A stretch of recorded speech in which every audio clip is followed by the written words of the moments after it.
Welcome to the Carolina Beat, everyone. I'm over here with Dr. Bernard, the Medical Director of Wilmington Treatment Centre, and Keegan White, who is an alumni of the centre and, of course, a recovering addict. And I wanted to talk about this for quite some time. We've had Wilmington Treatment Centre on here before, and they've got incredible stories, and they're here to help you at home who may have a loved one, a husband, a wife, a son, a cousin, who may be an addict. And you were so brave to come onto the show and share your story and your journey to all of our audience. How are you? I'm well, thank you. Welcome back, Doctor. Nice to see you again. We've had an incredible outreach from people who have watched your segments and previous shows that we've done. Let's just talk about, to begin with, if you wouldn't mind, how long have you been sober? 13 years. 13 years, what a celebration. Do you just live life every day now to the fullest? I absolutely do. I think it's great. So I want to ask you, Doctor, when you first met, what went through your mind? I saw a nice young lady Yeah. who had been beaten down by her addictions and clearly needed help of a treatment center. Okay, what were your addictions? So for a long time it was alcohol, and then towards the end it was crystal meth. What was the escalation to crystal meth? Well, I started using alcohol in college, and I started really using to cope with the idea that my mom, who was extremely close to, she had a rare autoimmune disease called sarcoidosis, and that quickly changed our lives. And so watching the rapid deterioration of her health just led me to drink more and more and more.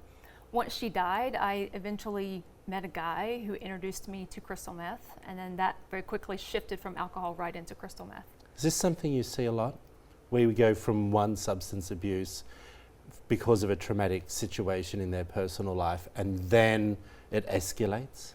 We sure do. People start with substances that aren't necessarily as addictive, although alcohol can be pretty addictive. Mm-hmm. Methamphetamine covers a much bigger bang for someone's addictive process. And so, yeah, the use escalates and the drugs escalate as people go further along. And then they combine them. What was that moment? I asked you off camera that people are probably sitting at home thinking, you woke up one day and you went, enough. Did you attempt suicide? Did you wake up in a moment that you felt you were in a dangerous position? What was it that made you go and see a doctor? Interestingly, there wasn't one particular moment. It was months and months and months of leading up to hitting bottom after bottom after bottom. I did try to commit suicide. I was tired of living the way that I was living. I was in that abusive relationship and I was terrified for my life and my well-being. And it wasn't like I woke up one day and was just like, okay, this is right. It was mainly I had just gotten sick and tired of the way that I was living. My family stepped in and offered to get me help, and by that point I was just ready. Did you resist to begin with when your family helped? By that point I did not. You were ready? I was ready, but I had been trying therapy and I had tried to quit on my own, and those things, they just didn't work. So by that point I was ready. Doctor, interesting that she said her family stepped in. That's the audience that we're talking to right now.